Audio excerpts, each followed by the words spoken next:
Delighted to welcome everyone. Hello from the Global School Alliance. Welcome to our March webinar, where we'll be looking at around unleashing the key power of issues around space and STEM subjects, those incredibly important STEM subjects. It's incredibly important for us at the Global School Alliance to learn from our amazing global community of educators. So again, a big thank you to our speakers and a big thank you to everyone joining us this afternoon. Okay, thanks, Hannah. Quick overview of the Global School Alliance for those that are new to us. We would be delighted to have you join us. We are, gosh, just over 5 years old now. And at the heart of all of our work is celebrating and bringing together globally minded educators. We're delighted to have now over, 15,000 educators in schools across the globe in now over 140 countries. And we are there very much to support and celebrate that global community of educational pioneers that are empowering educators and students. And certainly our vision is very much about celebrating great educators. Please join us on our free-to-use platform, where we have lots of ways to get involved. Articles, groups, online courses, partnership groups, a really fantastic way of delivering very high quality global education in your school. So if you haven't joined us already, please do so. The link to join is there, globalschoolalliance.com/join, and do join us today. Oh, and do put in the chat where you're from as well. Something we're very proud of as well, and that we'll be developing over the summer, is a global celebration of fantastic schools. Our Day in the Life Challenge is open to any school, anywhere. And we want you to record what is a day in the life of a global school. What subjects are being taught? What are your assemblies like? Tell us about your school, and we will be featuring that later in the year as a global-wide celebration. The link is there to get involved, and do feel free to contact us for more information about that. We're also very proud as a Liverpool-based organisation to be working with a great local school, Monksdown Primary School, to celebrate Earth Day.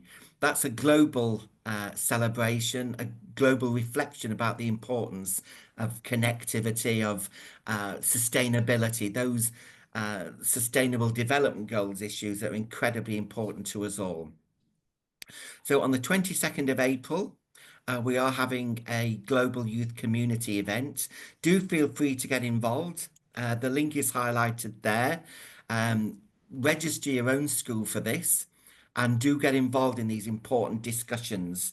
And the lead will be by global youth and what are their hopes and aspirations on Earth Day, the 22nd of April. So do get involved in that and do register today. Thanks, Hannah.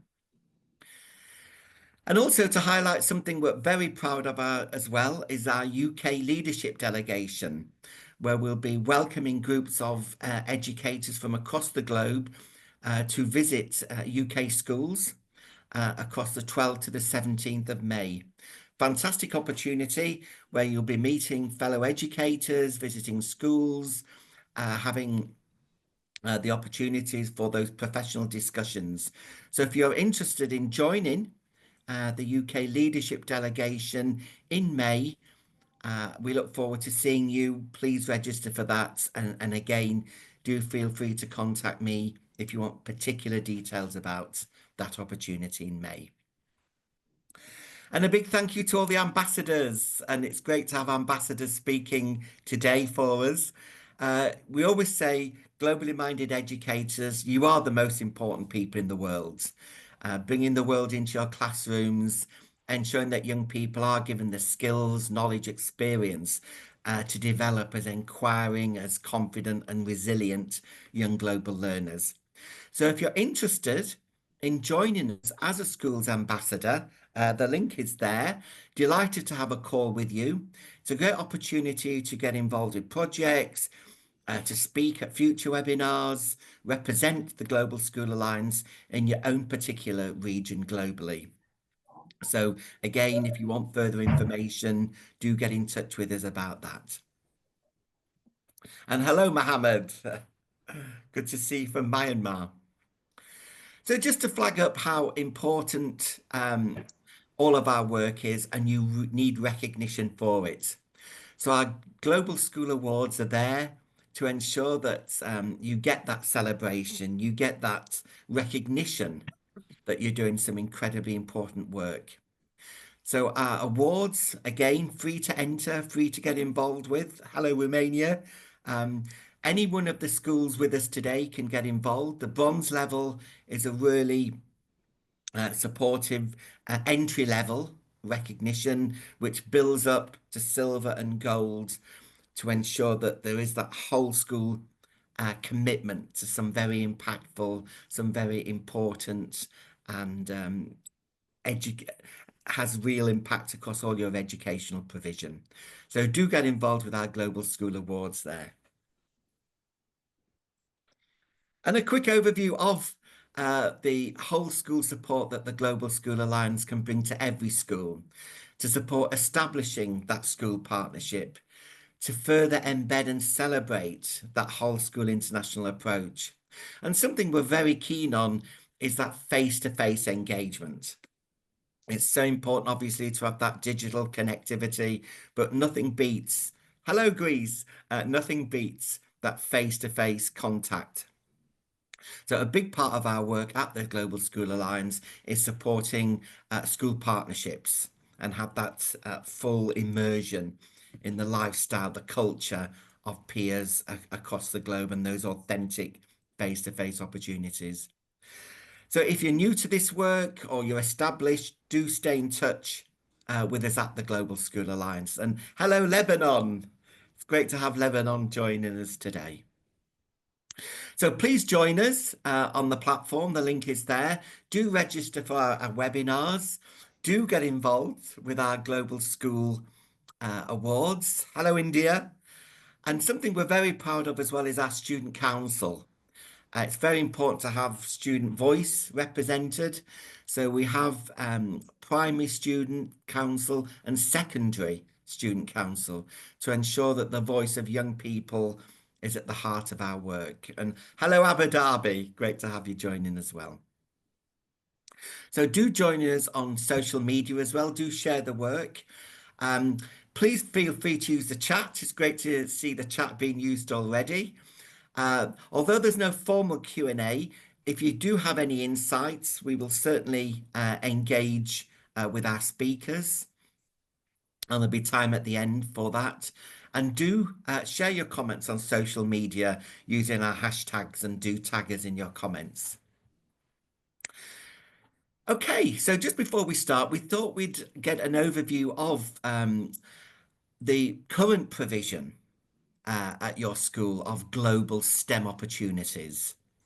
Do you feel they're excellent? They're good? You could do more, or frankly, it's very poor? Just to get an overview of where you feel your current provision is. So do feel free to answer. Excellent, good, could do more, or it's very poor. Okay, we've got quite a few responses. How would you describe the provision of the global STEM opportunities currently at your school? And hello, India. Do feel free to use the chat to tell us where you're from.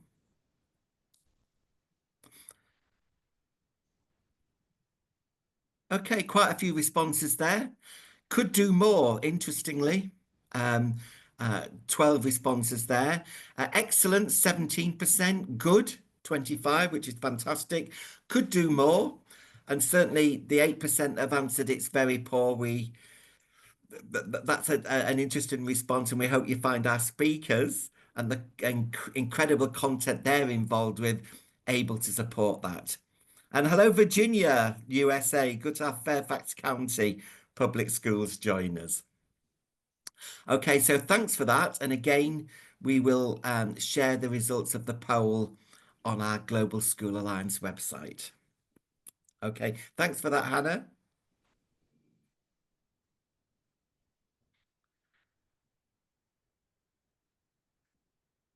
Okay, so without further ado, I think it's time to introduce our wonderful speakers. We're absolutely thrilled and delighted and very privileged to be joined by three wonderful globally minded educators who I've been proud to work with over the years. Uh, to Sophie Shokroon. Hello, Sophie. Hello. Sophie is head of Coram House at Ackworth Junior School in Yorkshire, an independent schools inspector, and has worked in a variety of independent schools across the globe.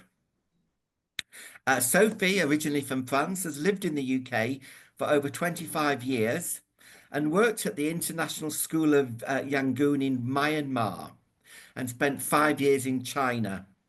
And it's fantastic, Sophie. You talk about your passion to help children achieve their dreams that underpins all of your commitment to global education. You're very welcome, Sophie. Thank you, John. Moving across now to Cyprus and to Elpi Vidoforos Anastasiou. Hope I've said that correctly. I've got permission to call you Elpi. So hello, Elpi. Okay, John. Thank you.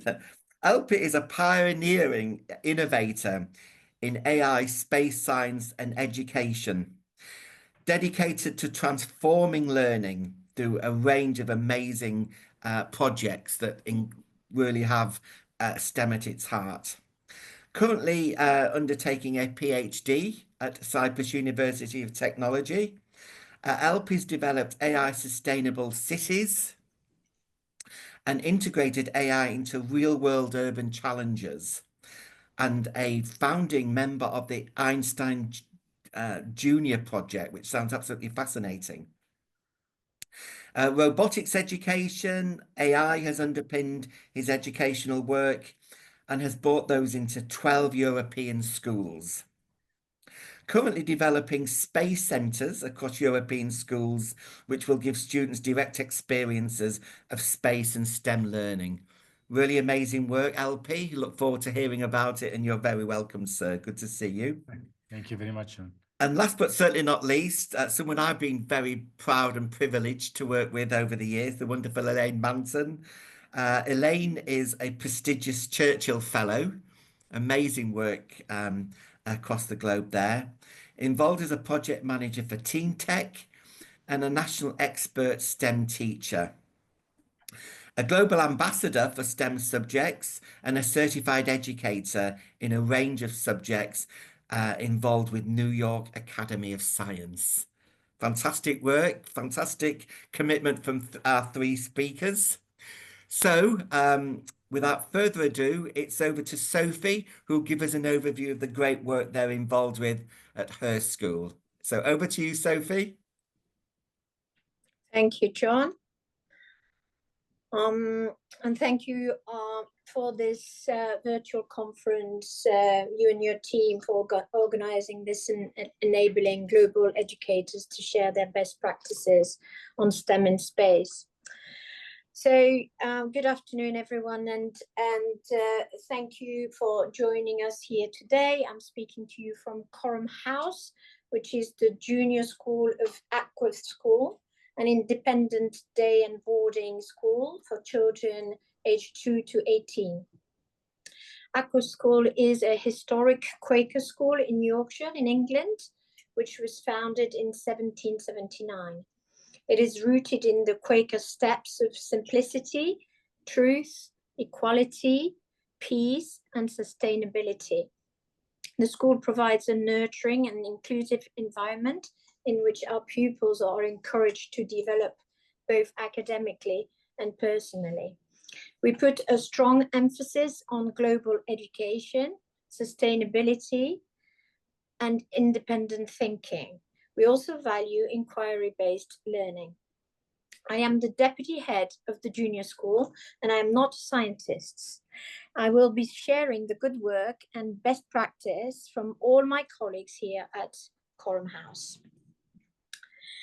Babette Cole's illustration from Article 6 of the United Nations Convention on the Rights of the Child depicts plants and small figures growing as they leap from one plant to another. This resonates with our commitment to nurture each child's growth in a supportive and interconnected community, whilst remaining joyful and adventurous. This ties in with our Quaker advice and query number 27, Live Adventurously. Advice and queries are a collection of 42 thought-provoking reflections and guidance used by Quakers to encourage self-reflection, spiritual growth, and ethical living in both personal and community life. Aqua School Quaker heritage is reflected in our daily silent reflection and a commitment to open-minded inquiry. So today we're going to explore the exciting world of STEM and space at Coram House, where curiosity and innovation drive our learning. From hands-on experiments to space-themed projects, our pupils engage with STEM in creative and inspiring ways. Our educators' initiatives help develop problem solving, critical thinking, and more importantly, a passion for discovery, preparing our young minds for the challenges of the future. Whether it's building rockets, coding robots, or exploring the mysteries of the universe, STEM at Coram House is all about making learning an adventure. So let's dive in.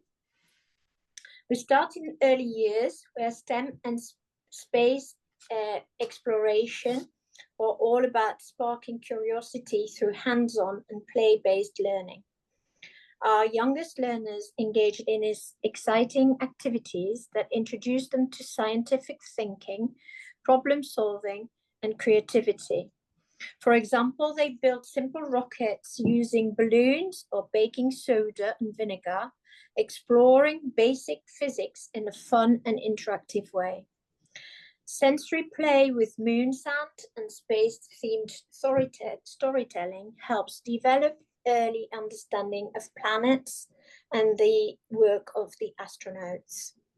Through these activities, we nurture a love for STEM from an early age, encouraging our young minds to ask questions, explore their environments, and develop key skills for future learning. We have each week pupils from years 3 to 6 that are chosen to take home the science investigation bag. These pupils chose experiments which they record and share with the class. Our science bags are a hands-on kit filled with exciting experiments and tools that spark curiosity, encourage initiative, and make learning fun for our young scientists. Here are some examples of experiments that our young learners have made at home. And if we could play a little video here, hopefully it's going to work for us. Thank you. Hope you can all see. Scoops of baking soda. Make sure it goes in.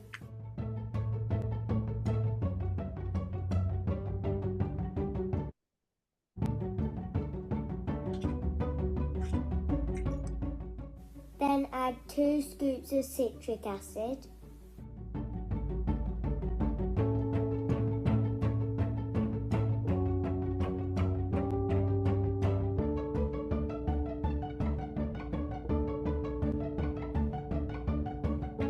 Give it a shake. Then pour in cold water.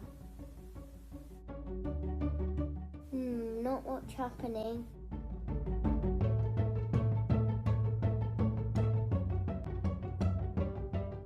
Will warm water help?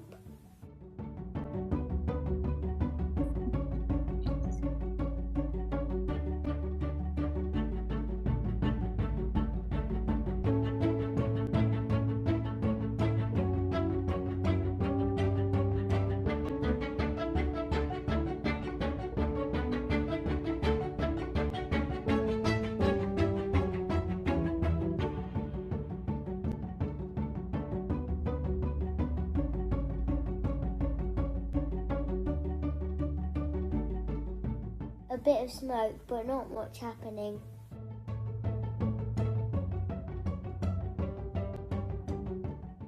Let's use vinegar instead.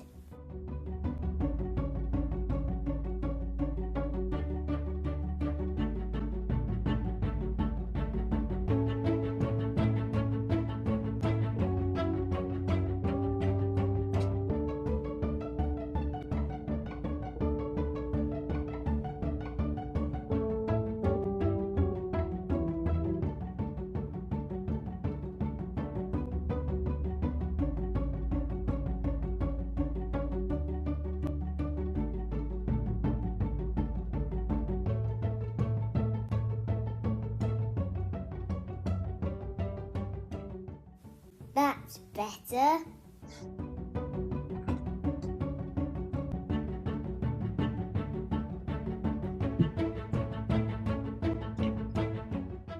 For the last one, let's try a little bit of warm vinegar and food colouring. When it's warm, there should be more of a reaction.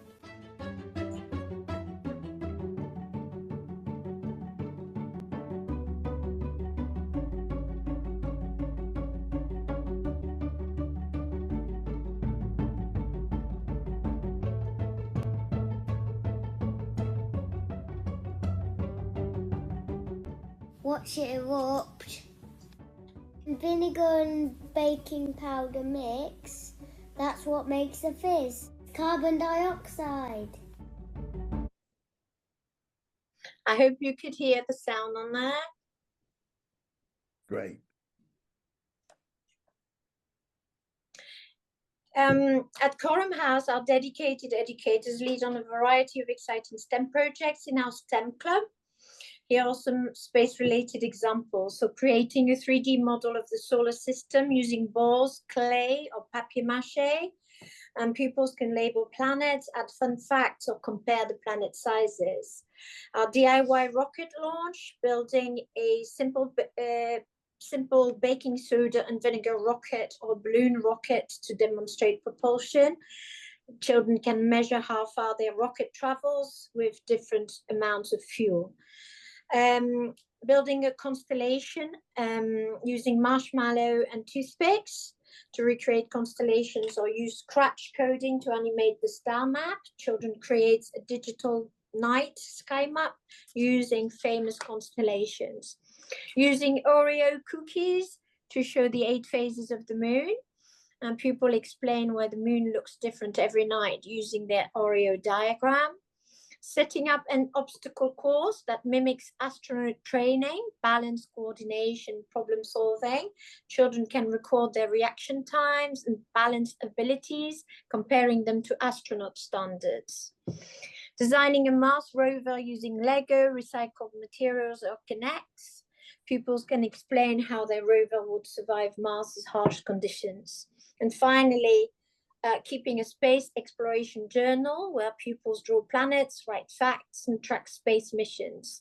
Our pupils write an astronaut diary entry about what it's like to live on the International Space Station. Now, each year we organize a Science Week, which usually coincides with the British Science Week. The theme this year was Change and Adapt. It was led by our Year 3 teacher and our science coordinator, and they launched the week with a whole school assembly in which they completed some outstanding scientific investigations, which they were keen to share with their peers. So we had experiments ranging from the Big Fizz, rocket launch, rainbow glass, energy sticks, and the candle experiment. We also have Crest Award project. I've put a link here for all global educators to the library of Crest Awards, which is really useful because they are free resources for you to use to follow the Crest program. So the Crest Award program is a UK-based STEM enrichment program, which encourages young people to explore real-world scientific challenges through hands-on projects. It's run by the British Science Association, and these awards are designed for students aged 5 to 19 actually, and they come in different levels. So we have from star to superstar for the primary pupils, which is the ones we are following, and then bronze, silver, and gold for advanced research. So these awards, they allow children to develop problem solving, teamwork, and investigative skills, whilst developing creativity and curiosity in STEM subjects. School teachers can use the program to inspire pupils, making science more engaging and relevant to everyday life. You can buy into the program, but you can also run it for free. So if you follow that link, you will get all the information about those. At Coram House, outdoor learning plays a big role in all our lessons, and with our children using magnifying glasses to explore nature, linking Earth to the wider universe. Night and day discussions, shadow play, and glow-in-the-dark stars help introduce early ideas of space and science. Here are some examples of what our Year 4s have done working on orbits, and our Year 5s on the solar system.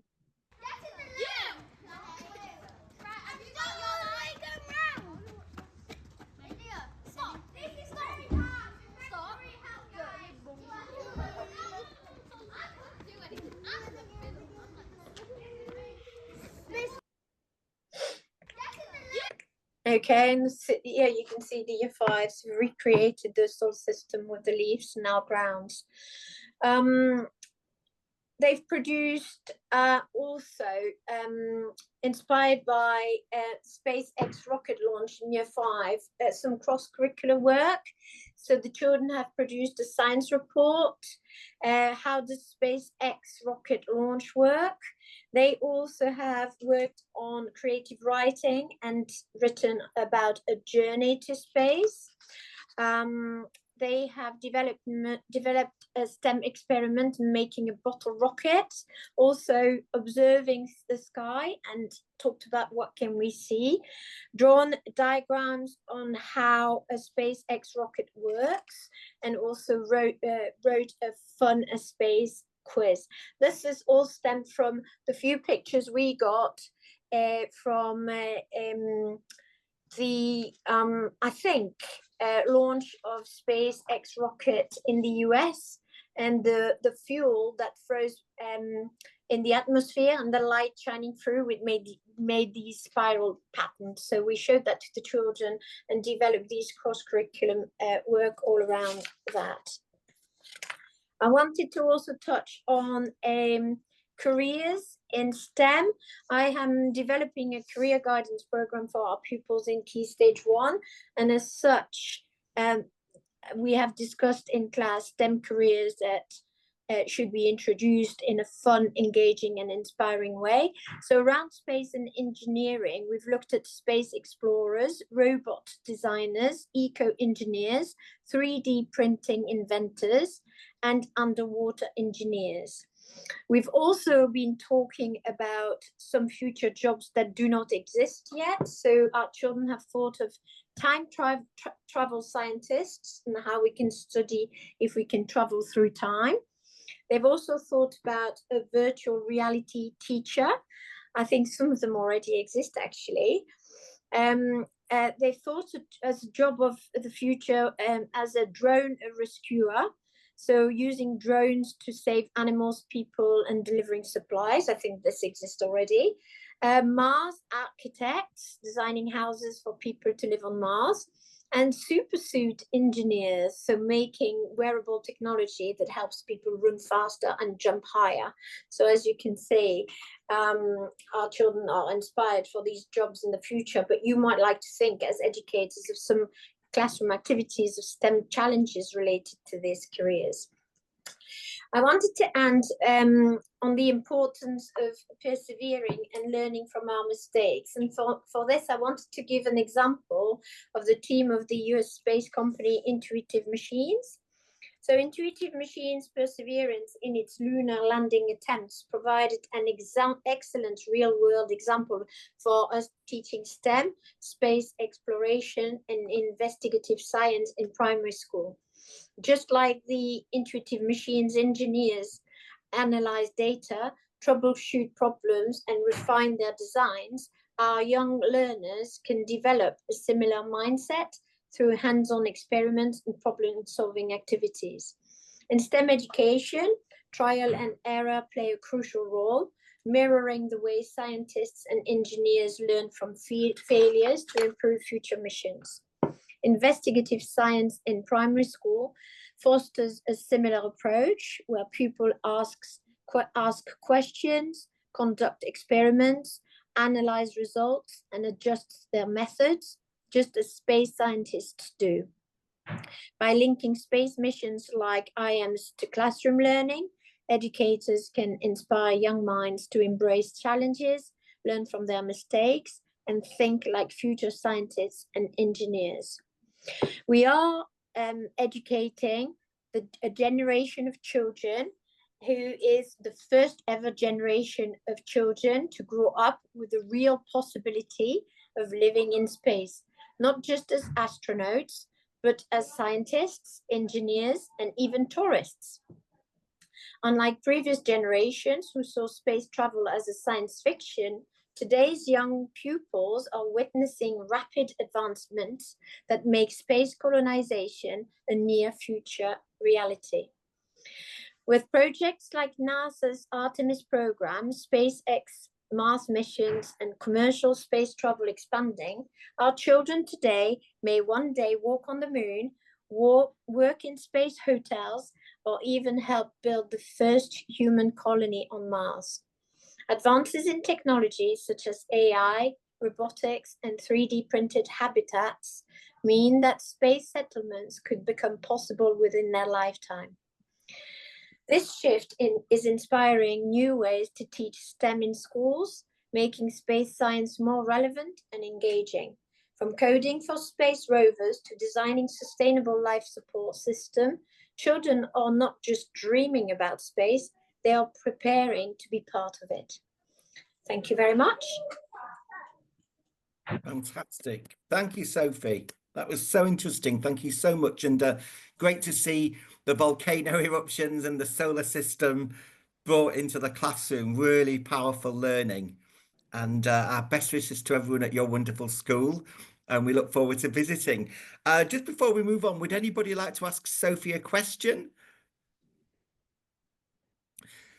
Great to have Sean with us from Cyprus. Sean's doing amazing work with getting young people involved in teen tech projects as well. And I noticed that our friends from Morocco are here. Hello, Rashida from the wonderful Lisud.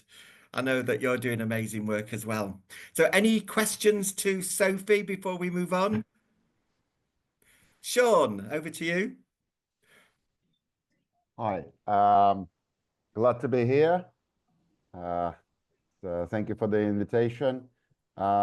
Just a quick question. How do you combine this STEM education with adoption of the presentation skills? Do you mean for the children to present? Correct, yeah. I see. So we have, from a very early age, we let children present to classes. So we have many other opportunities within the school day and the school life to do that. So they are, in every subject that they are taught, encouraged to do project-based learning and to present to the rest of the class, and in some occasion to the rest of the key stage, and in some occasion to the rest of the school. So it is something that is quite innate to our children, and not just for STEM. So I think we also have a pupil-led assembly throughout the year. Many other opportunities in clubs, after-school clubs, where children take over from the teachers who are here to guide them more so than to teach and tell them. That's fantastic. Since you're based in the UK, perhaps I can recommend that if you wish to, I could suggest some people from West End Absolutely. to come to the school and teach them, because quite a lot of Fortune 500 companies, and we've got an initiative in the UK called Work in FinTech. So companies like Revolut, Wise, Goldman Sachs, they actually tend to hire a lot of former West End performers and theatre actors because they're salespeople, They C-level guys, they don't know how to present. And our last event in at the Investment Association in London, which is not far away from Gherkin, we had 128 students, graduate that came from university level. And I have to say, 90% of them couldn't present properly. They were nervous, they didn't know how to use intonation, etc. So this is something that we're doing now within our initiative. We're teaching young kids from the young age how to present, how to use the voice, intonation, how to be respectful over different cultures and things like that. So if this is something I can help you with, I'd be more than happy to do so. Thank you. Thank you for your input. And it's also for kids. There is a special guys that specializing with the kids with neuro cognitive profiles, like autistic kids, etc. And they actually do several performances in the West End. But they, I don't know if you're dealing with the kids with those kind of backgrounds. We have an autism resource department in Aqua School. Bravo. Thank you. Thanks, Sean. Yeah, we'll share your details with the group as well, but great to have you here. So and thank you, Sophie, and our best wishes to everyone at Wonderful Aqua that we'll see you there soon. Thank you. Okay, so moving across from Yorkshire to the wonderful LP. Hello, LP, who's Hello, studying at the John. Cyprus University of Technology for an overview of the amazing work you're involved with. So over to you, LP. Thank you very much, John. Let me just share my screen.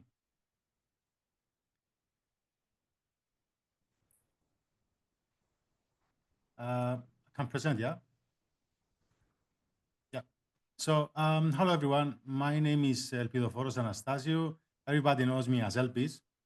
I'm the head of innovation and AI in Pascal International Education. I've done the last 2 years projects with Globe Educate. We are part of Globe Educate as a group. I have a non-profit that helps around 85 schools around Cyprus. We teach them about space exploration, experiments, we do training.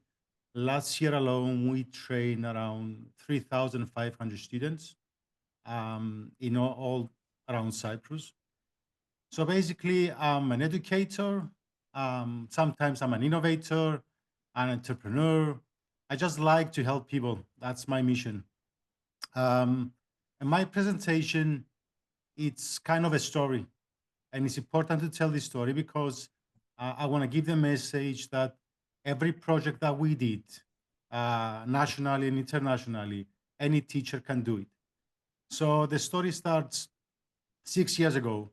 I was a normal teacher in a class, being bored basically with all the typical examinations, having no, let's say, resources. And I had a bright idea with 2 of my students and €150 budget. The idea was to build a satellite. So during that start, let's say, with €150, we wanted to inspire, we wanted to educate, and I wanted my students to innovate. And during this 6 period of time, we were able to do amazing projects. These are some of the initiatives we've done. But again, I don't want the audience to think that we had millions and millions of euros to do this. We built a space robot. This robot is 6 meters wide, 3 meters high. This was during COVID. We did a robot, an AI robot, with 12 global education schools that we got students to build this robot and learn how to program and 3D print using AI. We do a national event called Cyprus Space Week with around 85, 75 schools, and we stream this experiment we do around all the schools. I'm currently developing also a project called AI Sustainable Cities, which I'm going to show in a bit. And everything started from the space centers. So when we started, we had this mission to send a satellite into space. So went to NASA, we got this 101 how to build a satellite, and it was 3 simple steps. do a stratospheric experiment, build the space center, write a proposal for 1.5 million euro, rent the rocket, send it to space. We got up to the space center, the experiments, and then COVID hit. And that's where we started changing our mindset. I have a small video I'm going to show you, 2 minutes, and then I'm going to continue with the presentation. This video, it's just a minute. Just I'm going to maximize my screen. Yeah.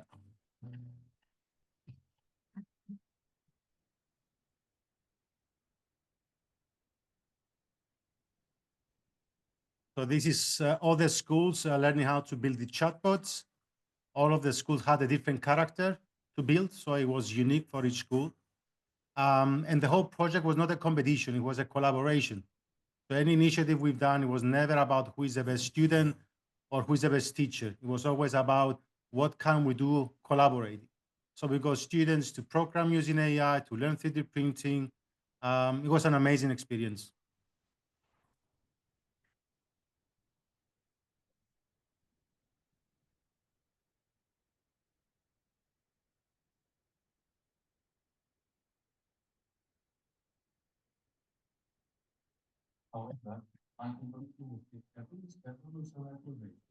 So this chatbot speaks 5 different languages.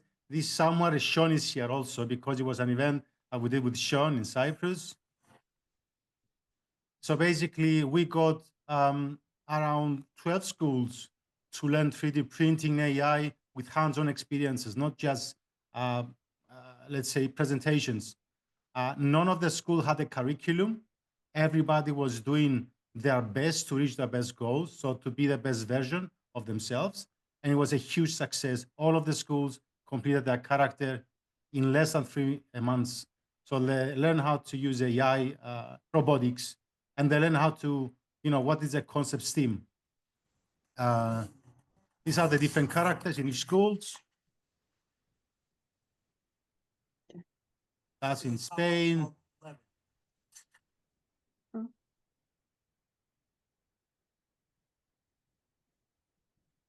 This is a gift to you from a school in This is a robot that the students did for BBC. It was a special request from the presenter.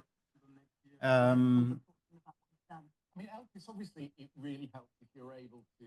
And basically, they managed to do the representation of the presenter. That's the big robot we did in COVID. This robot was huge. We built it. We invited all the schools in the island, and students were getting in the car with their parents and going around because we showcased it around the island. It was just amazing. That's the experiment where I'm going to show you in a bit. We do this for free nationally. It's a stratospheric experiment. So we have students to put, the students build the actual satellite and we help them to launch it into the stratosphere. And then we live stream the experiment to all the schools around the island. So we have like all the primary schools putting experiments in these pods. And when they come back, they do this comparison, let's say. And it's just amazing. Last year, the students put a robot there and it actually worked in 90,000 feet. It was just mind-blowing.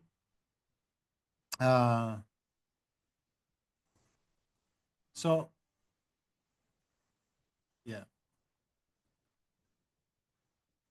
So basically, the mission of the whole project was to create STEAM experiment, let's say, created by students, teach them how to teach themselves, and then give them a mission. That's the big idea. And all the initiatives were never to compete because there's so many competitions out there. Who is the best? And nobody actually gives them the to collaborate with each other. How do you build a huge robot in a school? It's impossible to do. So the DNA, let's say, was always to inspire your school, your class, a nation, 100 countries. That it didn't matter. It was just to inspire. You get the attention, then you educate. And if you teach them how to teach themselves and you give them a mission, kids are amazing. They find a way to, connect the dots. everything lies under the Space Center. This is like a maker space that we did the first one in Pascal, Larnaca.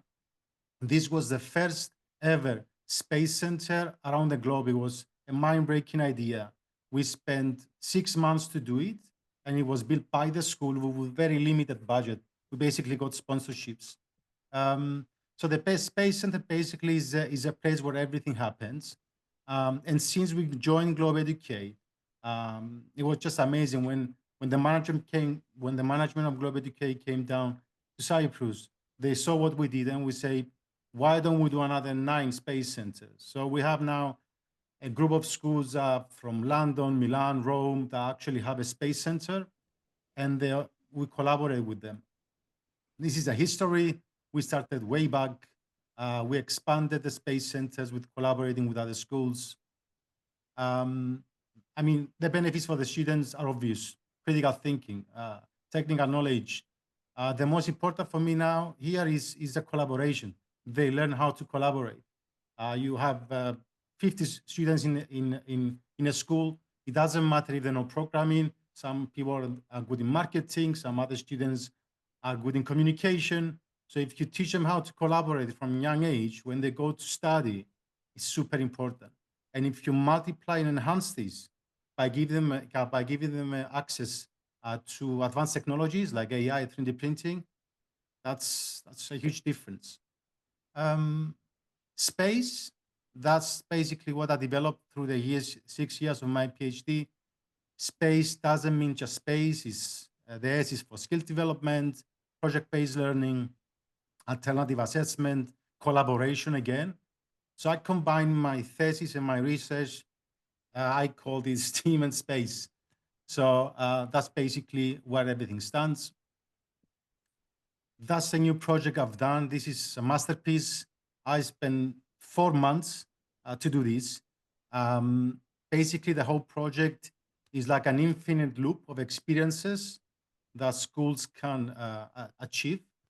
So we start from primary, and each experience has a different equipment, from terrariums, smart gardens, microscopes. Here they download the data from Earth observation satellites. They convert them into 3D print, and they make an art piece. So it's the A from art from STEAM. Then we give them sensors. They put in the schools, so they simulate a smart city inside the school. Then we gave them a sensor they're gonna put around the city, so they collect real life data. And then for the primary school, we did a flower chatbot that explains to primary school students about sustainability. So you have very difficult knowledge transformed to very easy, let's say, communication with the primary school. So this project is gonna take a school 5 years to complete, but everything is well thought before that. So all of the participating schools have received the equipment, and each school will move on incrementally according to their knowledge of the understanding of the equipment. And this is how it's going to look like at the end. They already did the 3D printing. They're downloading the data now from their schools. The next step is to choose which city they have, download the data, and the last part they're going to have to do, we're going to provide them a platform. So they're going to put an AI system that they're going to program in Python, and they're going to compare real life data with the simulated data to come into conclusions. So the project is for the whole school, from primary up to IB students that they're going to go to university. And my last slide, it's simple: inspire, educate, innovate, and connect. And that's why I'm here today. The big and the huge plan is to give these projects, available to any school for free globally. My dream was to do global projects. That's it. That's what we basically do. That's the mission. Thank you for the invitation today. Wow. Alpi, that was fantastic. That was inspiring. Thank you so much. And to bring it all together at the end, all your incredible activity to inspire, to educate, to innovate, connect. is truly inspiring. And I think all of us on the call today, all of our friends around the world as well, would share in that. And we hope we can stay in touch with you, because I think everybody would love to be part of that wider development of your work. Thank you, John. Thank you so much. Brilliant. Now, would anybody like to ask LP a question? Sean, you Sean, can you're ask, allowed another one. Sorry, I just have to you jump can in. call I me Sean. apologize. I just wanted to A quick say one that, from Sean. listen, I just wanted to say the way Elpis presented it, it doesn't do justice what he does. My daughter is actually going to that school, Wow. and the whole initiative got inspired. Youth Tech initiative got inspired because what Elpis delivered when my daughter visited his space center. He does an amazing job. He's got a great aura about him. The way he engages kids from all sorts of backgrounds is just extraordinary.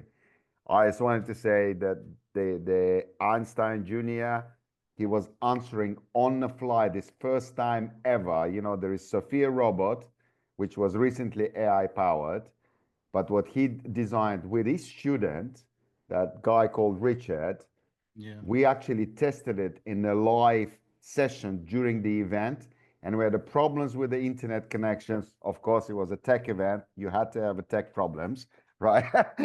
And then we had people asking Einstein Jr. questions in Italian, in Spanish, in Russian, in Greek, in French, and it was just an extraordinary experience. I just wanted to add something to what Elpis is doing. It's just Thank fantastic. you, John. I urge everybody to connect with Elpis. He's a great educator. Thank you, Right, Elpis. thanks. Thanks for that, Sean. Indeed, yeah, I think everyone on the call will be in touch with you, LP. And it's great to have a couple more of our wonderful Global School Alliance ambassadors on the call. Hello, Colette. The wonderful Colette Cotton is joining us, and Daniel Kaya from London. Great to have you join us today. So, anybody would like to ask a question before we move on? Really powerful, LP. That was really fabulous. Really, really wonderful. Okay, and we'll be sharing all these presentations, so you can also take them with your schools as well. Okay, so thank you so much for that inspiring presentation. And we move on to another inspiring educator, the wonderful Elaine Manton, that we've worked together for many years. And I know that Elaine is passionate John. about inclusive STEM education. So without further ado, across to you, Elaine. Thanks, John. Thanks very much. Let me know if you can see that slide. We can indeed. Brilliant. I'm just trying to start. Yeah. So I will. I was going to try and turn my camera off. Can I do that? Just because I'll get. I'm trying to read. There we go. So yes, Churchill Fellow. That was a real surprise, and that allowed me to travel to Australia and America to look at what they were doing. My focus is, or has been throughout my career, about addressing gender and social inequalities in education. And promoting equality has been at the forefront of my work. I worked at Loretto Grammar School in the UK for a long time, and I implemented initiatives to break gender stereotypes. And on my classroom wall, we had a hashtag "Not Just for Boys" as a rallying cry for girls to pursue STEM fields. So a lot of my focus is on promoting STEM to girls, but a lot of the initiatives and a lot of the results have followed will work for both, for every underrepresented group, and for anyone really to promote STEM in schools. I tried to work with local communities, industry experts, so that we ensured that we had access to mentorship, resources, opportunities for our students to thrive really in these STEM disciplines. Before I was given the privilege of traveling to America and Australia, I worked with schools, a project called Ingenious Science, which then became Scientix. So from 2012 really have been involved and really had the privilege to see inside classrooms globally all around the world, and with Erasmus, eTwinning, but 3 Erasmus projects, one that finally we couldn't do, sadly, due to the COVID and Brexit really at the same time, but that we did a lot of the groundwork before that. So I'm going to look a little bit today. I haven't got any videos to share. It's really about me, about some of the strengths of the education system, really, that I saw in the UK, USA and Australia. And then I sort of broke that down into themes that were coming across in all areas, really, of the different schools, which led me then to think about what I would do as a whole school approach to global STEM subjects, if anyone was really interested in what I had to say about it, but you get me. But these were things that I found were common across, different continents. And then my 3 recommendations, I think, about how we can improve the STEM curriculum. I was looking at I'm looking here in the UK, but of course this is applicable to every country and what next. So this is just a few sort of quotes that stood out to me quite quickly from, as you can see there, where my travels were for the Churchill Fellowship. This was a UK funded travel to learn to travel, and you bring back to the UK good practice of things we saw. So I was lucky enough to sort of get an insight into American and Australian curriculum, and then looking at, these are sort of some of the quotes that stood out to me, because I didn't just meet, when I was there, I didn't go into schools. I met Dr. Colette Burke was the Chief Engineering Officer of Victoria in Australia. So, because it's important, when I was looking at getting more students involved in STEM, I was looking at how do we get them from nursery and primary all the way through to stop this leaky STEM pipeline that we have. We're underrepresented in girls, but we're also, the jobs of the future that, we talked about in the first slide, and the jobs of the future, our students don't know what they're preparing for. And as teachers, we have so many things to think about, to how we can, provide just getting through our curriculum and the new demands coming on, despite thinking of careers of the future. So it's really important that we meet with industry representatives, if we can, to see the skills that they're looking for, in my opinion, I think. And so these are the things that I thought were in the 3 countries that I thought were their best practices. Obviously, with the next generation science standards, they were just being developed when I first went over, 2018. They were just being put in. And then with the Australian curriculum, I thought that there was some really great work there. I think we had a lot less. I mean, it'd be interesting in the comments to see how your curriculum restricts what you do in STEM. But for me, originally, we were in separate sciences, separate subjects, and the interdisciplinary nature of STEM was quite hard to get together in the beginning. So we ended up doing, thankfully, I was allowed to embed STEM across our curriculum, across a program called CEDT, which was computing. My part was engineering, which was, I mean, I'm not an engineer, but I was showing them the possibilities of the future jobs in engineering and the skill set that we needed, that, Sean talked about, that ability to be able to speak clearly and to present yourself, and to, that is, you can have all the exams in the world, can't you? But if you can't present yourself properly, then, and I think STEM skills do this. We were talking about with the first speaker, whose name has just evaded me. I'm so sorry. But the importance of, being able to present, the soft skills that are involved in STEM. So some of the things that I think is important in any STEM curriculum is bringing the school curriculum, bringing the STEM curriculum to life. And by this, I mean, in the terms of STEM and space, is making your learning very hands-on, not restricted by the confines of the curriculum, but making your learning hands-on. Connecting STEM at all times to real-world issues is vitally important. And again, and I think this has come across all 3, the use of emerging technologies, AI, VR, machine learning, augmented reality, and encouraging industry and career connections. And I was delighted to see, the career talks in Key Stage 1, because that's vitally important. You can be switched off. There's evidence to say that students can be switched off science before they've even got into Key Stage 2. So even before the 7 or 8, they can be switched off, and particularly in math subjects. Excuse me. One of the other things, diversity drives innovation. So, we talk about, don't we, you can't be what you can't see. and that bias begins very early. And at the age of 6, actually, there was a Girls' Future, Our Future. And again, I am talking a bit about girls here because that's my background. But this is the same for all, all students in all curriculum. They can be switched off very early. So it's important that we, have diversity, to drive innovation, that we all think differently. The great minds don't think alike, and that we're producing global citizens who think differently, think outside the box, and not just robots, coming out of school and thinking, just following the curriculum that way. And really cultivating our future innovators. So really, really early engagement in STEM is important, that we have innovators very early. All our economies, if we're not producing innovators and we're just copying other producing countries, then this is where, it's the future of our economy that matters here. Our students' jobs, our students' work.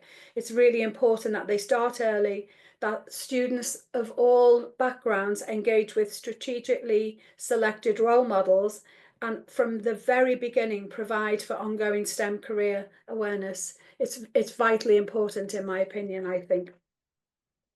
And ensuring that we're breaking stereotypes, so reflecting children that they see themselves. You ask students to draw a scientist, they'll still draw an Einstein. We're getting better, and I think that the number of times that we can show students different cultures, different all sorts of diverse roles, it'd be very important that they're breaking stereotypes, showing them how fun these subjects are, because a lot of them have in their minds, that maths is boring, why do we need science, why are we doing science? And I believe that STEM is, and STEM with a double M as it is in Australia, STEAM as it is in America, and STEM here, there's all sorts of different names that we call it. But if we reflect them early on, we can break stereotypes, we can inspire interest and ambition, building confidence, encouraging diversity of thought, because if they're thinking, whilst fostering inclusion, while they're thinking of real world issues and things that matter to them, it's important that they have the opportunity to be creative, be inventive, and foster their real thoughts. And by making it real life, it's often interesting if you ask them to come up with a problem that matters to them. I've found in my years of teaching, it's not to make the most money. It's not something that will make them a fortune on the side. It's something to make life better and for people, for everybody. And I think enhancing, one of the things important, I think, for STEM education is embracing more the vocational education with industry collaboration. So, in the UK, we have things called T-levels, and that are growing, but they're not, and I think in not stopping off the streams of education too early, so that you can make choices early on, but you can also change your mind. And I know in some countries they have specific, what's the word I'm looking for, sort of avenues, and you have to choose one early on and you can't then move. So the ability to move between all of them, I think, is really important. So what I think and what I've noticed across to embed a whole school curriculum and global STEM subjects is really embed the STEM curriculum across the whole curriculum if you can. Much easier in primary schools, where we've seen it today. You can introduce STEM concepts in science, your ecosystems, forces, problem solving in maths, literacy, STEAM themed books, and creative thinking, creative writing. In secondary school, strengthen your STEM in physics, renewable energy, forces, and computing, of course, is an absolute dream for it, coding, AI, and data science. And as often as you can, cross-curricular links, connecting STEM with history, some scientific discoveries, climate change, natural disasters, and in terms of art, the design and the creativity, very, very important. So it's not just in, the science, technology, engineering, and math subjects, if you can embed it and bring it in across. So I put UK here, but wherever you can, and just look at what LP's been producing outside of the school, engaging with initiatives that your country provides, participating in programs, for example, in STEM organizations, working with industry links, working with universities, big companies locally.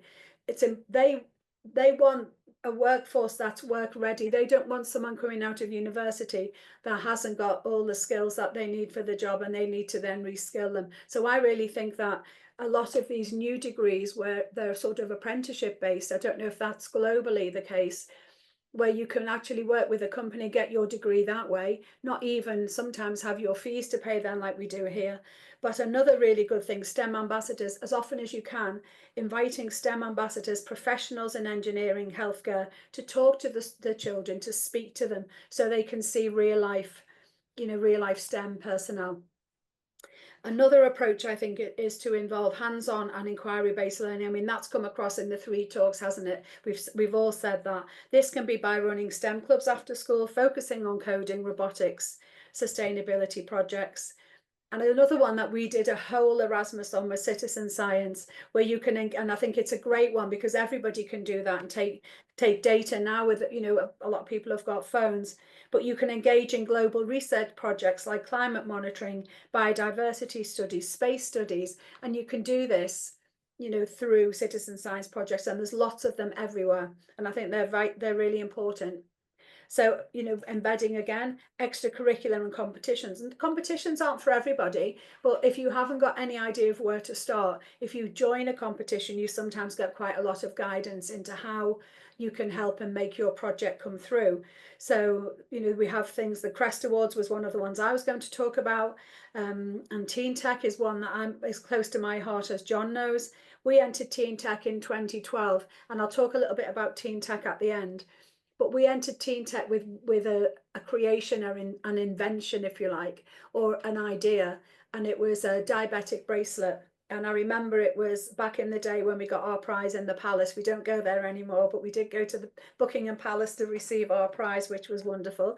But competitions, you can get guidance and structure and help, and sometimes that competition or competitive element can sometimes spark, Johnny sitting at the back of the classroom who's not always interested in things. He might have an idea that he might like, or they might like, to run, and to have things like workshops and STEM days. We had a STEM day at my school where I had 70 different activities. I'm not sure why I had that many, but people wanted to come in. We had Vex robotics, Lego robotics, all sorts of people wanted to come in and talk and run sessions, and our school did it on a rotation. So we had 800 students and 70 activities, and it was quite a timetabling nightmare. But as often as you can, run workshops, run STEM days, and virtual and real world experiences. We call it STEM, no we don't, we call it Science Capital in the UK, where you're trying to show them like how much science they have in their lives that they can learn on. So trips to science museum, innovation hubs, university outreach days. Take the offer, as many of them as you can. Obviously, a really important one is teacher training and CPD. I was very lucky through STEM learning to go on a trip to Iceland to sort of look at awesome STEM activities across Iceland with a group of teachers from the UK, and that was funded, and that was wonderful. But encourage staff to join professional STEM education networks and research groups. You get a lot of value added from that. And then to me also, the community and the industry links are vitally important. Again, university partnerships, so important, and working in businesses where locally to where you live, so that your students know maybe that company works there, but what do they do? If you can get them in to speak to them, it covers mentorship, it covers work-related learning, and just for mentoring. The mentoring is such an important role. And then STEM careers engagements, develop pathways for apprenticeships and internships and work experience within your community. And then we have a little blip there. I don't know if I think I might have made it a little bit bigger for some reason. And so these are the recommendations really based on that I thought were important for how we can improve the STEM curriculum. Might be the same in your country, but incorporating going back to contextual learning, real life problems, to make them relatable and relevant. The students are sick of things. Why do I need to know this? But if it's relatable to their life. And project-based learning, engaging students that solve real world challenges, and fostering practical applications of STEM concepts. And again, at all times, as often as you can, interdisciplinary projects, combining the STEM subjects to show the interconnections of those fields, how they're not separate, nothing's separate, everything's related, showing them those links together. And inquiry-based learning, you're setting a problem, promoting them to ask questions. We want them to ask questions. We want them to conduct investigations, and critical thinking skills is vitally important that they learn them. And open-ended problems, they don't get a chance to do that very often, but as many open-ended developing innovative problems that you can find, the better, I think. That again is just a raising awareness of STEM careers, supporting curiosity, connecting with role models, just as a kind of an overview. But also I think I saw a lot of programs in universities, in libraries, that were aimed at families as well, because you can promote as much as you want in school. We had it a lot in my school. A lot of the students wanted to become doctors, lawyers. They didn't really think of the careers in STEM. They didn't think it was for them. Their parents didn't want their children to be engineers, for example, because they thought engineers just fixed washing machines. And it was quite hard to break that barrier of showing them, what was important. So what STEM person of the week, there's a link in this. This is to show diversity, and so different people, what role they can do every week. It comes up with a new person, shows all the careers, as well as showing different people, people who you wouldn't imagine being it. And then Teen Tech, which is what we were involved in from 2012. And I recently, after retiring from teaching, became a project leader in this, so I really advise you to have a look, because you can go online with these on the top. The awards is one part, the competitive part is only one part. The festivals are face-to-face events. Obviously they don't go abroad, but the face-to-face events are where you, again, small insights into companies working with students so they can see. But the live events are for anyone to see as soon as you line up. You line up. It's been a long time since I've lined up as a teacher, but you're talking about your future career, and they're sort of what I think is what I've learned from being in Teen Tech and being a STEM educator and having the opportunity to work. Really, I feel very privileged that I got a chance to work in Europe and go into European classrooms and go into American classrooms and be invited in to sit and talk to students what they like, what they didn't like, and how what they felt was a frustration for them. It's wonderful that the problems are everywhere. There's a lot of problems in, we're still underrepresented in the uptake for STEM is increasing in exams and post school. So, but it's really interesting to see that, who's choosing what and letting them know all the options that are available to them. So that's me. Fantastic. Thank you, Elaine. That was really wonderful. And I think in terms of STEM Person of the Week, we have a three-way tie today with yourself, with Elpie and Sophie. Three fantastic presentations. And it's really amazing the way you've brought together that powerful learning with the Australia, the UK, the US, and all the European schools you visited. That was really wonderful. Yeah. Okay, would anybody like to ask any questions from our three wonderful speakers?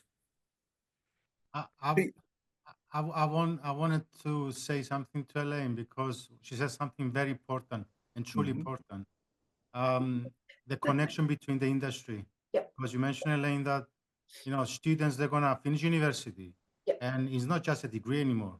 Yep. The technologies go so fast, Yep. and education goes so slow. Yeah. And it's super important. Any STEAM initiative that goes out there, even with initiatives we did until now, we created. This is very easy for any school. We created an engineering club. So all these kids go to these universities, they visit them, and all the projects we just share. I mean, any school can do this. You get the collaborations from the universities, then you connect the students with the experts, and that's it. Simple as that.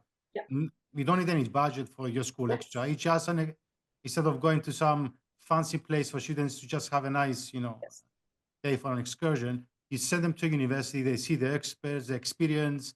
And yeah, it's exactly like you said. they need to see and feel and experience everything, which is very important. Absolutely. Couldn't agree more. Yeah, brilliant to have that authentic experiences. Sean, would you like to say anything? Yeah, I got a question for Elaine. First of all, I just have to say that I absolutely love your accent because my wife is from Altrincham. She I went taught in to Altrincham. Altrincham girls' grammar school. Okay, they were our rivals. Yeah. But Loretto, I think, was Yes, a that's where I private school, taught. wasn't it? No, it was it's a selective school, but it's not private. The prep was, but it's closed now.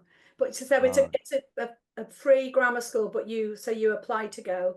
But But wonderful. it was all girls school as well, Yes. wasn't it? Yeah. So just considering your experience, and you brought 3 different jurisdictions as an example, USA, UK, and Australia, which one succeeded the most in terms of engaging girls into STEM education? For me, in I your thought opinion? Australia, even though they had a lot of issues with remote schools and the size of the country and issues like that.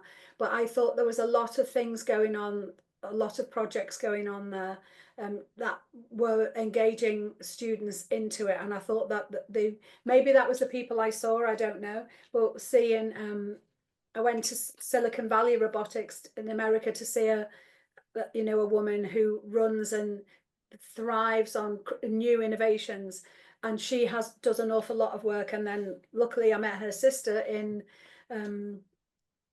America. Where was that? Where I went? No, in Australia. Visited there. So it was great to see female role models, and I think they are doing so much as outreach. But I think Australia seem to have they would say that they are still behind, and I would say but I felt the curriculum and everything they were doing, I felt they were doing it better. It's a great question. So in your opinion, Australia succeeded more in engaging Yes. girls into STEM education? That was 2018, so it was a while ago, but I thought they had more from what I saw. And what do you think contributed to that? Was it female role model I think so, engagement? and the fact it was a big initiative from the government, I think, to ensure the uptake of STEM skills. After I travelled, of course, there was a massive report by the Australian government, there was a massive USA government, and then we produced our own report on the uptake of STEM and girls, which I've tried not to look at, so it didn't bias my report when I was writing it, because I wanted it from my perspective, from what I saw. But I mean, there was great work going on in America as well, but I just think it's improving in the UK in the uptake of A levels, which is a good thing. There's a friend of mine who teaches English literature, and she says her numbers have gone right down, and she said because of STEM, so cross. Because of STEM uptake because obviously people are wanting careers where they're going to earn money as well, aren't they? And I'm not saying you can't do that in English, but it's important that that they have progression in the careers as well, I think. I just sent you an invite on LinkedIn if you're fabulous. still on Okay. it. Yeah, let's connect after the things. And I see you also connected to Catherine Matheson. Yes. From Royal Institution. Yes. She was one of our speakers as well. Yeah, she's amazing. She's amazing. I absolutely love everything they do at the Royal Institution. Yes, fantastic. Brilliant. Sorry. It's okay. Multitasking there, that's good. This is what that community is about. We are proud at the Global School Alliance to work with amazing educators. You are the most important people in the world. And we would encourage you to stay in touch with each other. We will be sharing the 3 presentations. And if you have any follow-up queries, do stay in touch with Sophie, Elaine, and LP. And we look forward to seeing you at the next webinar on the 24th of April. And please join us for Earth Day on the 22nd of April as well. That will be a fantastic celebration of all things STEM as well. I think it's important that we finish. I think I want to highlight what Elpie said. Why are we all in education? To inspire, to educate, to innovate, and to connect. And I think our wonderful community is at the heart of that. I look forward to visiting the wonderful Aquad School. We'll be in touch again soon, Elaine. Thanks for all your brilliant support. And I think we're all coming to Cyprus Space Week, LP. You are all invited to come. And I really want to thank you for, I mean, this is just amazing to give us opportunity to connect, to share our experience. And end of the day, and that's the way I think everybody sees it. Yeah. We just want to give what we didn't have when we grow up, an opportunity, you know, for everybody to just thrive. Simple as that. So thank you all of you. Thanks, John, for this invitation. And yeah, we're gonna see you hopefully in Cyprus also. Yeah. Definitely. We will all stay in touch. And yeah, thank you for all your support. Look forward to your involvement in the Day in the Life project that we mentioned at the beginning. Because what we want to do as well is to highlight all the amazing work going on every day in all your schools. Thank you, Edward. It's great to have the USA involved, and thanks for all you're doing for schools across the USA. So without further ado, a big thank you from the Global School Alliance. I'm going to say it again, you are the most important people in the world. 3 amazing presentations. Thanks for all your insights as well, Sean, to really engage and enthuse so many young people. And a big thank you especially to our ambassadors. If you want to become a Global School Alliance ambassador and join the wonderful Colette that's on the call, and Daniel and Elaine and Sophie and LP, delighted to have you on board with that. So without further ado, thank you everyone. Good to see you, Edward, on camera. Thank you, Fairfax County. Hello, Colette. Hello, Kent. Good to see you. Hello, Violetta. Good to see you, Ludmilla, Mariana, Nagam, Danielle. Amazing work you're doing. You're not really on the beach there, Daniel. Faten, good to see you. Hello, Esbet. I am not. That's just a background. This is the Thanks best for all you do background. across I like it for a our lot. work in Kenya as well. Incredible work, and a big thank you from us all at the Global School Alliance. And stay in touch. Thank you, everyone. Take care. We'll see Bye. you. Thank you, guys.